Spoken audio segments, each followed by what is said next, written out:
Hello everyone, and welcome back to the Backlog Bunker. This week my topics are a little bit outdated, but that's for a couple different reasons. So first I just want to get to Castlevania, specifically Rondo of Blood, the one I played on stream. And something I want to reiterate about Castlevania, which is something I said on stream, it's something I've said in my reviews, is that I appreciate Castlevania for trying to be a unique kind of action platformer by having really bad platforming.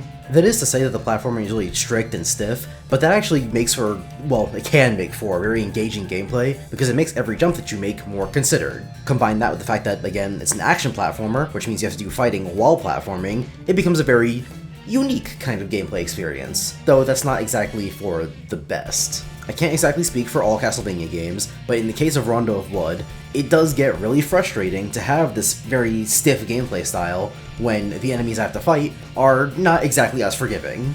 Enemies that can fly about randomly in basically any direction are painful to deal with in Rondo of Blood, and it's hard to praise the game for forcing me to make considered actions when a lot of the time considering them gets me nowhere, especially in situations where, due to the nature of the level design, I actually just don't have many options aside from the one thing I was supposed to do. For example, the Fleamen enemies. There's a certain level where you have to fight them while going upstairs, and the way Fleamen act, you can't hit them that way.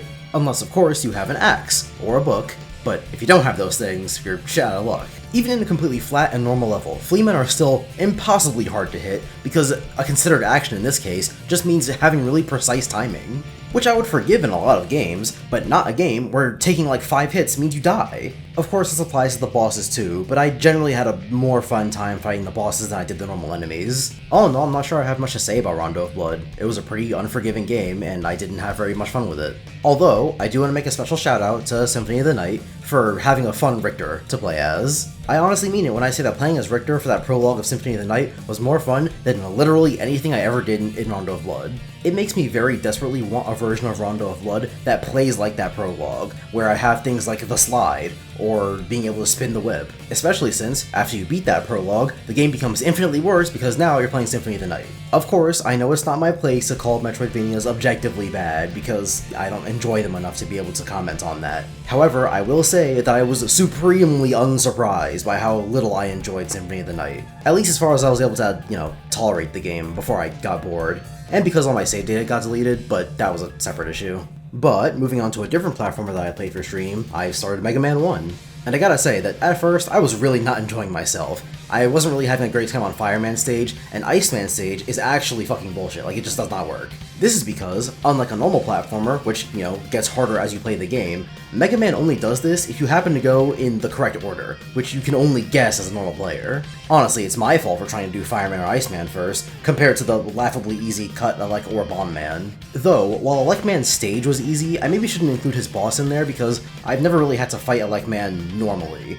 Which is what gets me into my second problem with Mega Man, which is that the boss weaknesses are way too strong. Like, it's cool to absolutely demolish a boss because you use the right power on them, but, like I said, I've never fought Elect Man normally, because every time I've gone into Elect Man stage, I already had Cut Man's power, and Cut Man's power just means I kill him in 3 hits. I think that Guts Man's the only one who gets away with it, because actually hitting him with the bombs isn't really that easy. But still, I'm not really a huge fan of the fact that Mega Man went from a game that I was struggling pretty hard with to a game that I re-beat completely off-stream pretty quickly because I knew what order to go in. Because, fun fact, on-stream I accidentally got rid of all my game data, and so off-stream I just redid all the stages, but now that I knew which order I was supposed to do them in, it took me like 20-30 minutes, whereas it took me like 2 hours on stream. To be fair, I was also more familiar with the stage layouts this time, but at the same time, I'm not sure if that would have mattered all that much, because the Robot Master powers also make the stages way easier. Enemies that are usually really fucking annoying playing as Mega Man normally, like the mines that go faster when you touch the floor, or those pillars that shoot 5 balls in all directions, are really fucking easy when you use a Robot Master power on them, especially Elect Man's, which can most often kill these enemies before they're even in danger of attacking you. I'm sure that finding out which Robot Master power is going to be the most beneficial and what order to do them in is part of the fun of Mega Man games, but right now I'm just not really feeling it, and I'd rather just have a normal level design. Though speaking of Mega Man, I'm gonna cheat and kinda have multiple weekly topics this time. The first being people celebrating Mega Man supposedly being back. This is because Mega Man was recently announced as a DLC character for Sonic Racing Cross Worlds, and I'm a little bit confused. I was under the assumption that Mega Man sympathizers were all on the same page, which is that the series is kind of in a dire state right now, because the only time you ever even see Mega Man is when he's doing a collab with another series. So I'm not exactly sure why people are celebrating this when this is just another collab. Sure, it's a Sonic collab, it's a more notable series than a lot of the things that you see Mega Man in nowadays, but at the end of the day, it's still just a collab. It doesn't mean we're getting a new Mega Man game. If we're counting collabs as Mega Man being alive, then Mega Man's been alive for a long time after Mega Man 11, so I have no idea why people consider this to be the pushing of the needle. Which is what brings me to my cheating weekly topic, because we're just revisiting last week's topic, that being, when should a game series die? I consider myself to be a Mega Man sympathizer, and this goes for Castlevania as well. I don't like these games, but I do want people to have more of them because there's a lot of potential in these series, and they're really cool concepts. But, for the sake of argument, let's say that two of the factors that go into whether or not a game series should die is how many games they have and how long the series has been around. And in both cases, both Mega Man and Castlevania are well beyond the grave by now. I mean, just think about it. Both series are nearly 30 years old from their first game to their last one, and Castlevania has no shortage of games. Of course, not all of them are in the classic Castlevania style, like any of the Metroidvanias, or any of the 3D ones, or Lords of Shadow. But still, there's plenty of Castlevania games out there. And if we bring things to Mega Man, it gets even crazier. Mega Man itself has 11 games in its main series, but that's not counting every single sub-series, of which there's, what, 6? Mega Man has as many entire sub-series as some series have games. Even just among Capcom, Mega Man the franchise has more series in it than DMC has games. Now, I'm not a Capcom expert, but if I had to guess, the only Capcom series that has even close to as many games as Mega Man does is the entire Street Fighter universe. And yes, I said universe, not franchise, so we're including things like Final Fight. And yes, of course, not every Mega Man sub-series is 11 games long, the Legends games are only 2.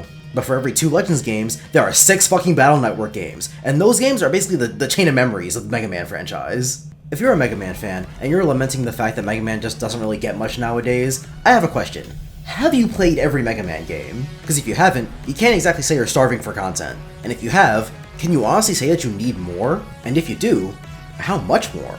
When does it end? Now, of course, this is all for the sake of argument. I don't think Mega Man should end, because I don't really care one way or the other. But if Capcom tomorrow came out and said, hey, we're not making any more Mega Man games, can you honestly say that you lost out on so much? Can you honestly say that you needed that much more? When, again, 6 entire sub-series, and most games can barely even struggle to get a sequel. Hell, if you want to bring it back to Capcom, Mega Man fans, if you think you have it so hard, think about Ace Attorney fans, who have also been only getting remasters and re-releases for the past decade or so, and all they have to go on is 6 mainline games and 5 spin-offs. Which, again, is as many games as Mega Man has just in the main series, and I wasn't even counting Mega Man and Base. Like I said, I'm a Mega Man sympathizer. If these people really think they want another game that much, who am I to say that they shouldn't get one?